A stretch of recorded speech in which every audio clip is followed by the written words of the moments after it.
Hello friends, मैं हृदय स्वागत करता हूं आपका अपने यूट्यूब चैनल हृदयानंद भारद्वाज पर। आज दोस्तों हम एनवीएस में जो पिछली बार वैकेंसी आई थी और जो पोस्ट था इलेक्ट्रीशियन कम प्लम्बर, उसमें किस तरह के क्वेश्चन पूछे गए थे उस पेपर को हम पूरी विश्लेषण इस वीडियो में करने वाले हैं। तो यहाँ पर आपको 60 क्वेश्चन पूछे गए थे टेक्निकल का। तो बेहद महत्वपूर्ण सारे क्वेश्चन हैं, क्योंकि इस बार जो वैकेंसी आ रही है बहुत बम्पर वैकेंसी आ रही है। तो किस तरह का लेवल का आपका क्वेश्चन पूछा गया था आप देख लीजिए, और इस वीडियो के देखने के बाद आपके कई सारे महत्वपूर्ण पॉइंट भी आपको देखने को मिलेंगे। तो अच्छी तरीक़ा से आप क्वेश्चन भी देख लेंगे और कुछ नया आपको सीखने के भी मिलेगी।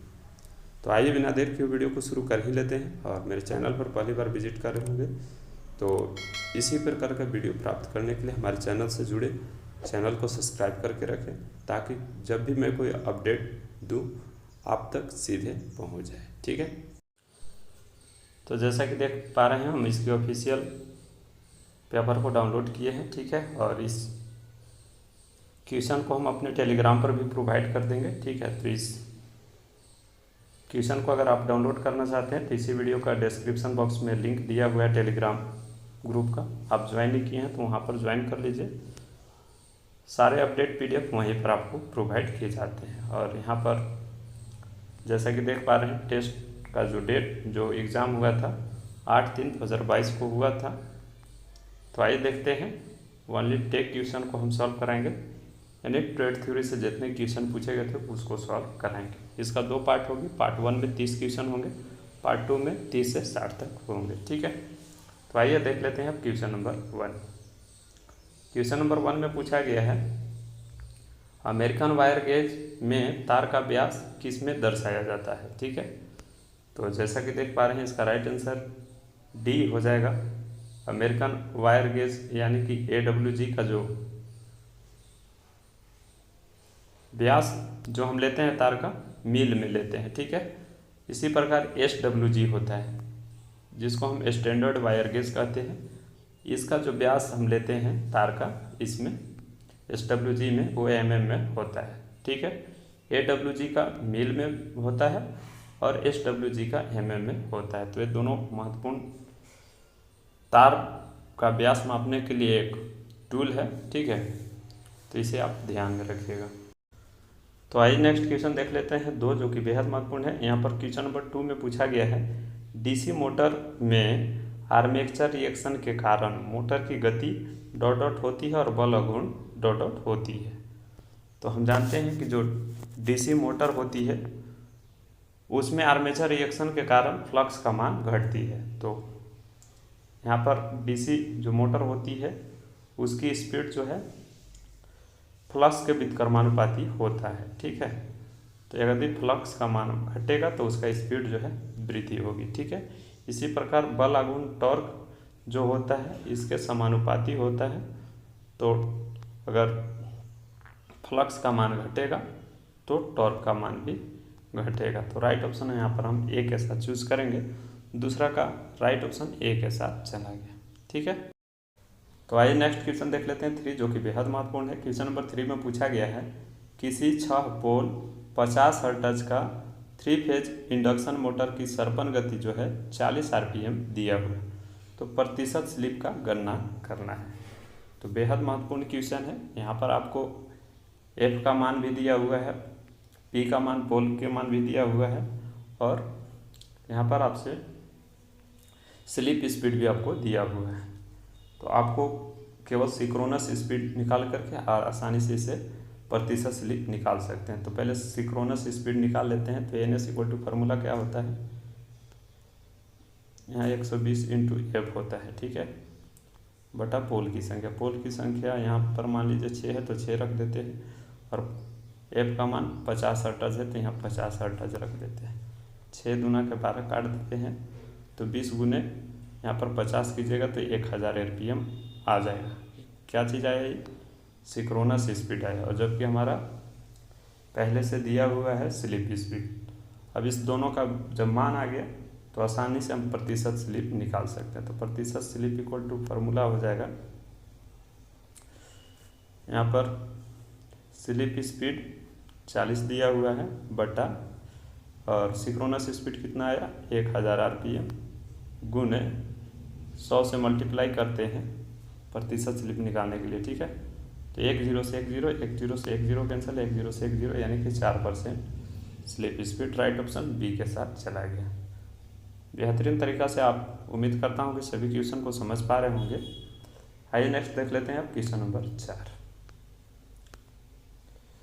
क्वेश्चन नंबर 4 बेहद महत्वपूर्ण है और यहाँ पर आपसे पूछा गया है अत्यधिक धारा संरक्षण के लिए चयनित फ्यूज डॉट का फ्यूजिंग फैक्टर कितना से अधिक नहीं होना चाहिए। तो राइट ऑप्शन यहाँ पर हम एक के साथ चूज करेंगे, 1.4 से ज़्यादा नहीं होना चाहिए।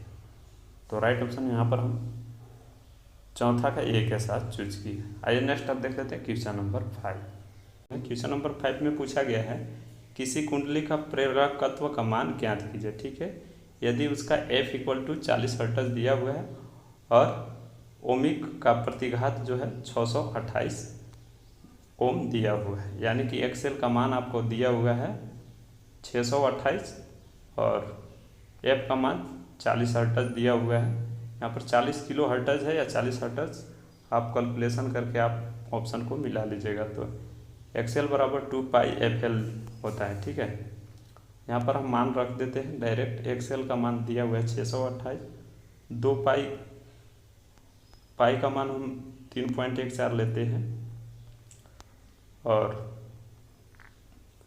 एफ का मान जो है 40 हर्ट्ज। ठीक है, तो यहाँ पर देख लीजिएगा आता है कि नहीं। ऐसे अगर इसको 2 से गुना कराएंगे तो ये 628 हो जाएगा, यानी कि 6.28। 6.28 को 628 में भाग दीजिएगा तो 100 बार में चला जाएगा।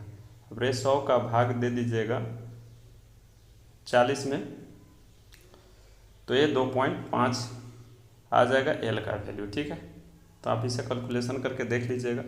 किलो हर्ट्ज नहीं होना चाहिए। ठीक है, तो 40 हर्ट्ज ही होना चाहिए। तो राइट ऑप्शन यहाँ पर हम एल बराबर जो हो जाएगा इसका वैल्यू 2.5 हो जाएगा। राइट ऑप्शन बी के साथ चला जाएगा, इसे आप ध्यान में रखिएगा। तो आइए नेक्स्ट क्वेश्चन देख लेते हैं 6, जो कि बेहद महत्वपूर्ण है। यहाँ पर आपसे पूछा गया है क्वेश्चन नंबर 6 में निम्नलिखित में से कौन सा प्राथमिक सेल नहीं है। तो राइट ऑप्शन ए के साथ चला जाएगा। निकल आयरन सेल जो होती है वो प्राथमिक सेल नहीं है, यह सेकेंडरी सेल होती है। ठीक है, सेकेंडरी सेल। और इसके अलावा और सेकेंडरी सेल होती है कौन, तो लेड एसिड सेल। ठीक है, तो ये सेकेंडरी सेल के अंतर्गत है। बाकी option carbon zinc cell, silver oxide cell, पारस सेल, एक प्राइमरी सेल के अंतर्गत आते हैं। तो ये भी महत्वपूर्ण डाटा है, इसे आप ध्यान में रखिएगा। और बात हुई है निकल आयरन सेल की, तो थोड़ा सा इसके बारे में महत्वपूर्ण पॉइंट बता देते हैं। इसका EMF वैल्यू भी पूछ देता है कभी कभी। तो 1.2 से 1.5 तक होता है, 1.5 वोल्ट। और इसकी दक्षता जो होती है 70 से 80% होती है। ये भी ध्यान में रखिएगा, 70 से 80% इसकी इफिशियंसी होती है। और इसका उपयोग हम औद्योगिक ट्रक, कार के लाइटिंग के लिए इसका उपयोग करते हैं। तो आइए नेक्स्ट देख लेते हैं क्वेश्चन नंबर 7, जो कि बेहद महत्वपूर्ण है। यहाँ पर आपसे पूछा गया है कि उस संधारित्र की धारिता क्या होगी, यानी कि C क्या होगा। C का मान आपको ज्ञात करना है। यदि Q बराबर जो है यहाँ पर 0.5 कूलम्ब दिया हुआ है और V जो है 25 वोल्ट दिया हुआ है, तो हम जानते हैं कि C बराबर जो होता है Q/V होता है। तो Q का मान कितना दिया हुआ है, तो 0.5 है, तो यहाँ 0.5 लिख दीजिएगा और बट्टा में 25 कर दीजिएगा। अरे जब भाग दीजिएगा तो 0.02 फैराड राइट ऑप्शन C के साथ चला जाएगा। इसे आप ध्यान में रखिएगा, 7वां का राइट ऑप्शन C के साथ चला गया। तो आइए नेक्स्ट क्वेश्चन देख लेते हैं 8, जो कि बेहद महत्वपूर्ण है। क्वेश्चन नंबर 8 में पूछा गया है मृदु सोल्डर का गलनांक डॉट से नीचे होता है। तो ये 4 ऑप्शन में से जब राइट ऑप्शन चूज कीजिएगा तो यहाँ पर 8वां का राइट ऑप्शन D के साथ चला जाएगा। मृदु सोल्डर यानी कि सॉफ्ट सोल्डर का जो गलनांक होती है 300 डिग्री सेल्सियस से कम होता है। ठीक है, और हार्ड सोल्डर का पूछा जाता तो इससे अधिक होता है, 300 डिग्री सेल्सियस से अधिक।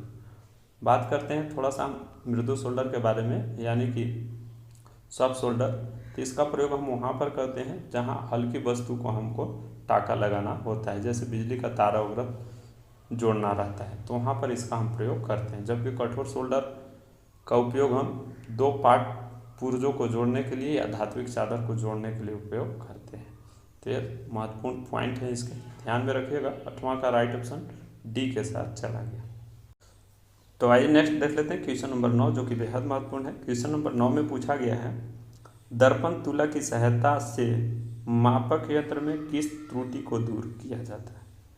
तो दर्पण तुला की सहायता से जो मापक यंत्र में त्रुटि को दूर किया जाता है वह लंबन त्रुटि को दूर किया जाता है। किसकी सहायता से? तो दर्पण तुला की सहायता से। तो राइट ऑप्शन यहाँ पर हम सी के साथ चूज किए।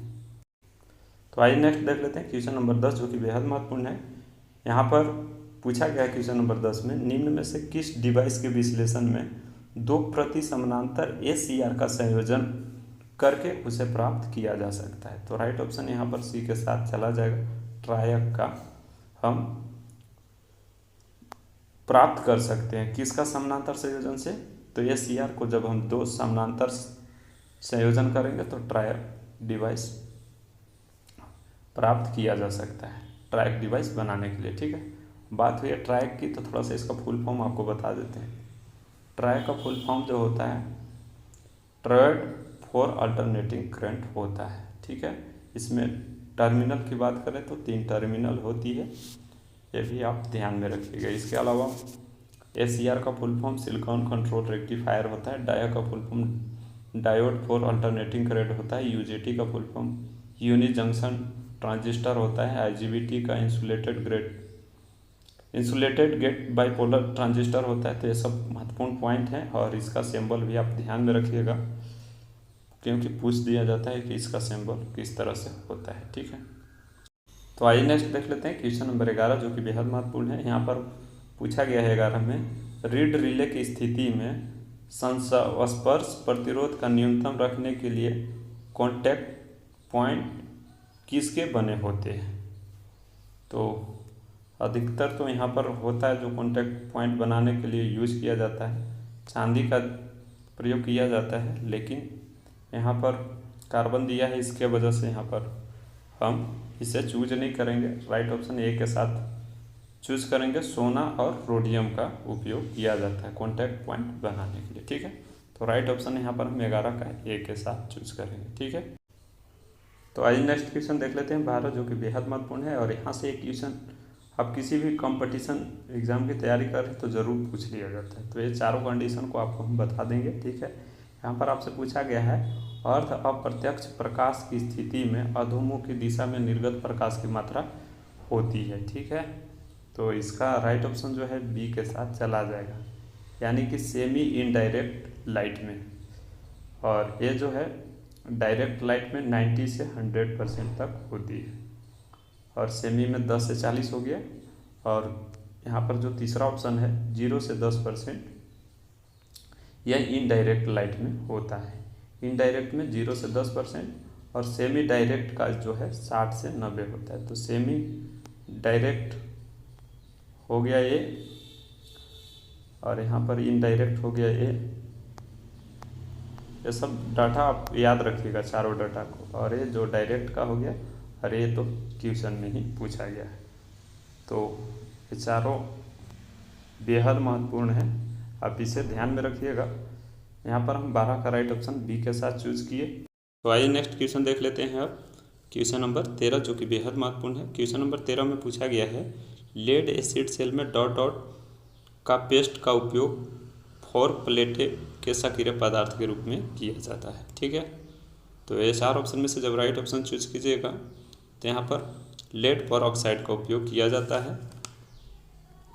हम जानते हैं कि धनात्मक प्लेट जो होती है लेड परऑक्साइड की बनी होती है, और धनात्मक प्लेट में 2 प्रकार की प्लेटें होती है, प्लांटी प्लेटें और 4 प्लेटें। तो 4 प्लेटें में जो होती है वो लेड परऑक्साइड का लेप चढ़ाया जाता है, जबकि प्लांटी प्लेटें में कोई प्रकार का लेप नहीं होता है। एक और यहाँ पर क्वेश्चन पूछ देता है कि लेड एसिड सेल का जो धनात्मक प्लेट होता है उसमें किस प्रकार के पदार्थ होता है। तो धनात्मक प्लेट जो होता है लेड परऑक्साइड, और ऋणात्मक के लिए स्पंजी लेड होता है। तो ये भी महत्वपूर्ण डाटा को आप ध्यान में रखिएगा।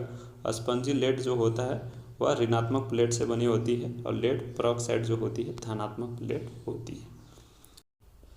तो आइए नेक्स्ट क्वेश्चन देख लेते हैं 14, जो कि बेहद महत्वपूर्ण है। यहाँ पर एक चिन्ह दिया हुआ है, ठीक है, उसी के बारे में पूछा गया है कि निम्न में से चिन्ह का उपयोग किस प्रकार के यंत्र में किया जाता है। तो ये 4 ऑप्शन में से जब राइट ऑप्शन चूज कीजिएगा तो इस चिन्ह का उपयोग हम चल कुंडली यंत्र में करते हैं, यानी कि मूविंग कॉइल में करते हैं। मूविंग कॉइल का अन्य नाम जो होती है PMMC भी होता है, तो इसे आप ध्यान में रखिएगा। कभी कभी पूछ देता है PMMC का फुल फॉर्म क्या होता है, तो परमानेंट मैग्नेट मूविंग कॉइल होता है, और यह जो है ओनली DC पर कार्य करता है, इसे आप ध्यान में रखिएगा। और एक यहाँ पर कन्फ्यूजन के लिए आपको दिया हुआ है मूविंग आयरन इंस्ट्रूमेंट। तो मूविंग आयरन इंस्ट्रूमेंट का जो सिंबल होता है इस तरह से होता है, इसके बारे में भी थोड़ा सा हम आपको बता देते हैं। इस तरह से होता है, तो मूविंग आयरन का हो गया और ये मूविंग कॉइल इंस्ट्रूमेंट का हो गया। तो ये दोनों सिंबल आप ध्यान में रखिएगा। 14 का राइट ऑप्शन डी के साथ चूज किए। आइए नेक्स्ट देख लेते हैं क्वेश्चन नंबर 15।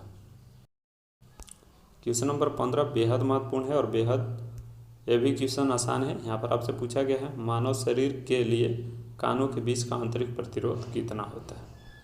तो मानव शरीर में कान से कान के बीच जो प्रतिरोध होता है 100 ओम होता है। राइट ऑप्शन ए के साथ चूज करेंगे। जबकि अगर आपको सूक्ष्म त्वचा का प्रतिरोध पूछ देगा तो वहाँ पर 1000 ओम आप चूज करेंगे। अगर आपसे गीली त्वचा या भींगी त्वचा का प्रतिरोध पूछ देगा तो 1 लाख से 6 लाख तक हो सकती है। तो राइट ऑप्शन आप ऑप्शन के हिसाब से चूज कीजिएगा और तीनों महत्वपूर्ण डाटा को ध्यान में रखिएगा, कान वाला और सूक्ष्म त्वचा का और गीली त्वचा का। तो यहाँ पर कान के लिए जो है 100 ओम और सूक्ष्म त्वचा का प्रतिरोध 1000 और गीली या भींगी त्वचा का 1 लाख से 6 लाख के बीच में हो सकती है। तो राइट ऑप्शन 15 का हम ए के साथ चूज किए। बाकी इंपॉर्टेंट पॉइंट को भी आप ध्यान में रखिएगा। आइए नेक्स्ट देख लेते हैं क्वेश्चन नंबर 16। क्वेश्चन नंबर 16 बेहद महत्वपूर्ण और बेहद आसान क्वेश्चन है। यहाँ पर आपसे पूछा गया है कि एक किसी सज्जा श्रेणी में जो लैंप है 5 वोल्ट के उपयोग किया गया है। यदि आपूर्ति वोल्टेज जो है 230 है तो कितने जो लैंप हैं उस श्रेणी क्रम में संयोजित किए जाएंगे।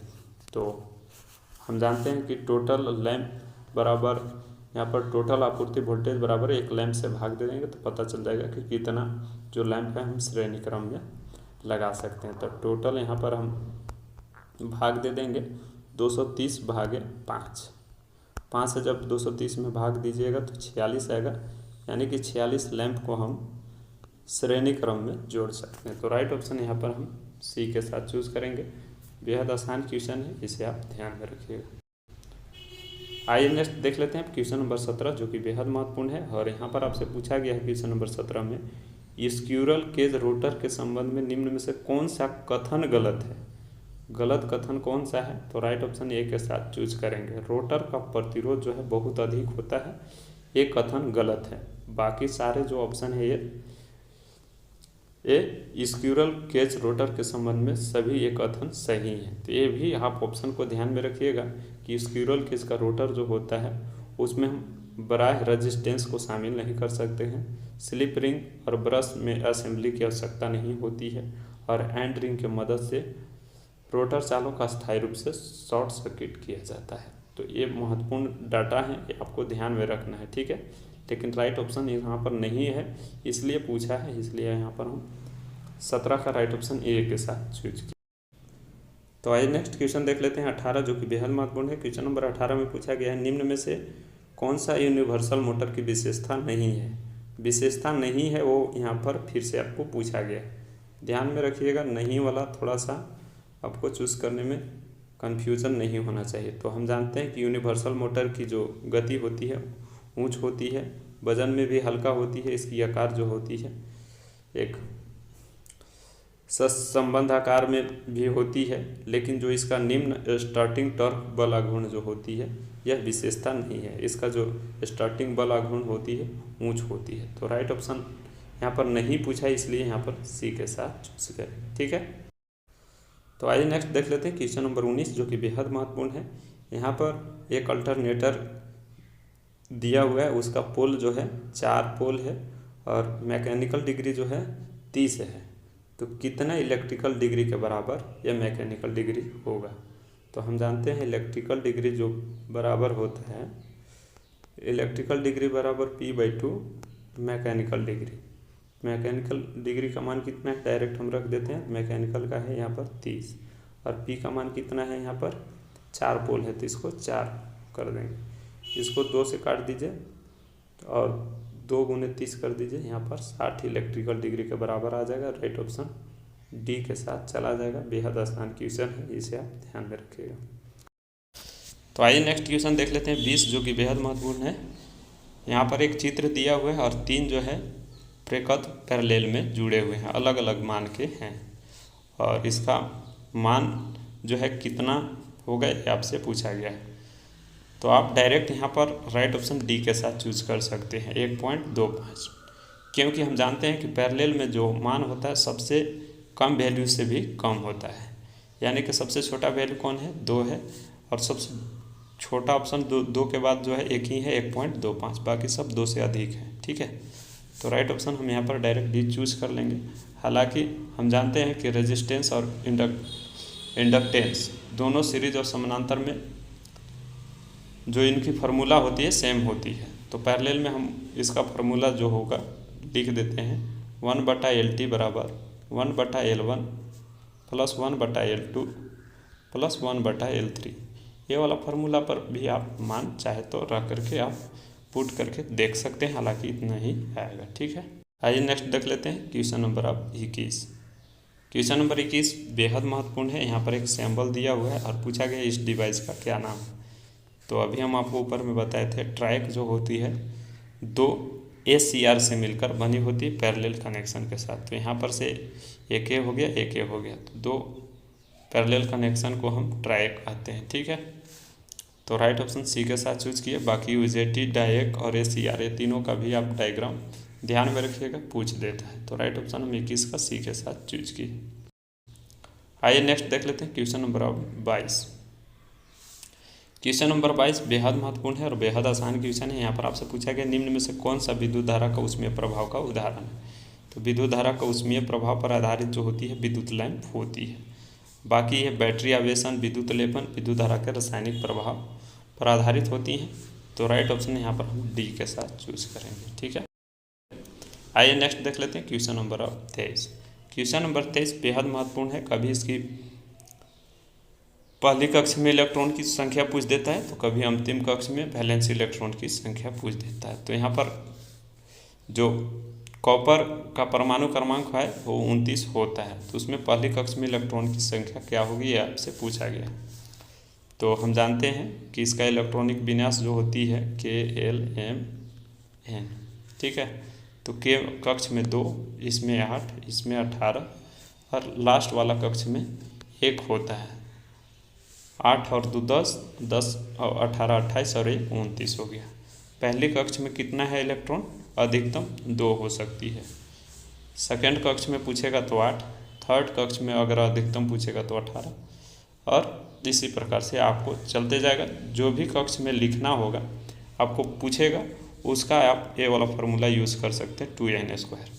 यहाँ पर n जो है कक्ष की संख्या है। यहाँ पर पहला कक्ष पूछा है तो 2 × 1² करेंगे तो यहाँ पर 2 ही आएगा। ठीक है, अगर आपसे दूसरा कक्ष का पूछता तो दूसरा कक्ष में अधिकतम इलेक्ट्रॉन कितना हो सकते हैं, तो 2 का स्क्वायर कीजिएगा 4, 4 के 2 से गुना कर दीजिएगा 8 आ जाएगा। तीसरा कक्ष में 3 रखिएगा वैल्यू तो 3 × 3 = 9, 9 × 2 = 18। तीसरा कक्ष में अधिकतम इलेक्ट्रॉन की संख्या 18 रह सकती है। तो यहाँ पर आपसे पहली कक्षा में पूछा गया तो अधिकतम इलेक्ट्रॉन किसी भी तत्व का अधिकतम इलेक्ट्रॉन पहली कक्षा में 2 ही होते हैं। तो राइट ऑप्शन हम यहाँ पर ए के साथ चूज किए। तो आइए नेक्स्ट देख लेते हैं 24, जो कि बेहद महत्वपूर्ण है। क्वेश्चन नंबर 24 में पूछा गया इस चिन्ह का उपयोग डॉट डॉट के लिए किया जाता है। तो ये सभी लोग जानते हैं, इसका राइट ऑप्शन बी के साथ चला जाएगा। पैदल पथ मार्ग है ये। ठीक है, तो यह सेफ्टी साइंस से रिलेटेड है, आप इसके बारे में अच्छी तरीक़ा से जानते होंगे। आइए नेक्स्ट अब देख लेते हैं क्वेश्चन नंबर 25। यहाँ पर आपसे पूछा गया एडिसन स्क्रू लैंप होल्डर की वाट क्षमता लैंप के लिए अनुशासित वाट कितना है। तो राइट ऑप्शन जब चूज कीजिएगा तो यहाँ पर ए के साथ चला जाएगा। एडिशन स्क्रू टाइप का जो होल्डर होती है उसकी जो क्षमता होती है 200 वाट से अधिक और 300 वाट से कम, यानी कि आप कह सकते हैं 200 से 300 के बीच में होती है वाट क्षमता। हालांकि इसका जो क्षमता होती है 200 से 250 के बीच में ही रखी जाती है। ठीक है, अगर आपसे क्वेश्चन में पूछ देता कि 300 वाट से अधिक किस स्क्रू लैंप होल्डर का उपयोग किया जाता है, तो आप वहाँ पर Goliath Edison screw type holder का प्रयोग करेंगे। ठीक है, 300 वाट से अधिक लोड के लिए। तो ये भी महत्वपूर्ण डाटा है, इसे आप ध्यान में रखिएगा। 25 का राइट ऑप्शन ए के साथ चला गया। आइए नेक्स्ट देख लेते हैं क्वेश्चन नंबर 26। क्वेश्चन नंबर 26 भी बेहद महत्वपूर्ण है। यहाँ पर आपसे पूछा गया आई यानी कि इंडियन इलेक्ट्रिसिटी नियम के अनुसार भवन के पास कम यानी कि एलटी और मध्यम वोल्टेज की लाइन का जो ऊर्ध्वाधर अंतराल होनी चाहिए वो कितना से कम नहीं होना चाहिए। तो राइट ऑप्शन यहाँ पर हम ए के साथ चूज करेंगे, 2.5 मीटर से कम नहीं होना चाहिए। और बहुत अच्छा क्वेश्चन है, इसे आप ध्यान में रखिएगा। आइए नेक्स्ट देख लेते हैं अब क्वेश्चन नंबर 27। क्वेश्चन नंबर 27 भी बेहद महत्वपूर्ण क्वेश्चन है। यहाँ पर आपसे पूछा गया निम्न में से कौन सा डीसी मोटर का उपयोग बहुत कम किया जाता है। तो डिफरेंशियल कंपाउंड डीसी मोटर का उपयोग हम न के बराबर करते हैं। ठीक है, बाकी ये डीसी सीरीज मोटर का उपयोग हम ट्रैक्शन सिस्टम में, क्रेन में, एयर कंप्रेशन आदि में करते हैं।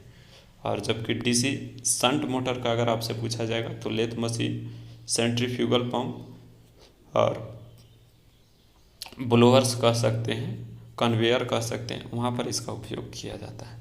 तो ये भी डाटा को आप ध्यान में रखिएगा कि ये सीरीज और शंट का भी कहाँ कहाँ प्रयोग किया जाता है। बाकी 27 का राइट ऑप्शन जो है बी के साथ चूज किए, डिफरेंशियल कंपाउंड डीसी मोटर का उपयोग बहुत कम किया जाता है। आइए नेक्स्ट देख लेते हैं क्वेश्चन नंबर अब 28। क्वेश्चन नंबर 28 भी बेहद महत्वपूर्ण है। यहाँ पर आपसे पूछा गया है तुल्यकालिक मोटर में यदि प्रति फेज का लाभ आर्मेचर प्रतिरोध नगण्य हो तो आंतरिक कोण जो होता है 90 डिग्री का होता है। तो ये आप सभी लोग जानते हैं, राइट ऑप्शन बी के साथ चला जाएगा। आइए नेक्स्ट देख लेते हैं क्वेश्चन नंबर 29 जो कि बेहद महत्वपूर्ण है। और यहाँ पर आपसे 29 में पूछा गया है सत्य असत्य में निर्धारण करना है। यहाँ पर आपसे पूछा गया तांबा की चालकता एल्युमिनियम की चालकता से बेहतर होती है। तो हाँ, ये सत्य है, क्योंकि तांबा की जो चालकता होती है चांदी के बाद दूसरा सबसे बड़ी यह चालक पदार्थ होती है, जबकि एल्युमिनियम जो होती है चौथा नंबर की चालक पदार्थ है। सबसे पहला चांदी, दूसरा तांबा, तीसरा सोना जिसको बोल सकते हैं, और चौथा में एल्युमिनियम आता है। और दूसरा यहाँ पर क्या दिया हुआ है कथन, दूसरा कथन दिया हुआ है कि एल्युमिनियम का घनत्व तांबे की घनत्व से अधिक होता है। तो नहीं, क्योंकि एल्युमिनियम का घनत्व जो होता है 2.7 होता है, जबकि तांबा की घनत्व अगर पूछें तो 8.96 होता है। तो किसका अधिक हो गया? यहाँ पर तांबा के घनत्व से एल्युमिनियम का घनत्व अधिक है? नहीं है, क्योंकि जो घनत्व भी है इसका ही अधिक है। किसका? कॉपर का, इसलिए यह असत्य हो जाएगा। तो राइट ऑप्शन हम यहाँ पर ए के साथ चूज किए। 29 का राइट ऑप्शन ए के साथ चला गया। तो आइए नेक्स्ट देख लेते हैं क्वेश्चन नंबर 30। और यह जो क्वेश्चन है पार्ट 1 का आखिरी क्वेश्चन होगी। पार्ट 2 में इसके आगे वाले क्वेश्चन को हम सॉल्व कराएंगे। ठीक है, तो आइए देखते हैं क्वेश्चन नंबर 30 में क्या पूछा गया है।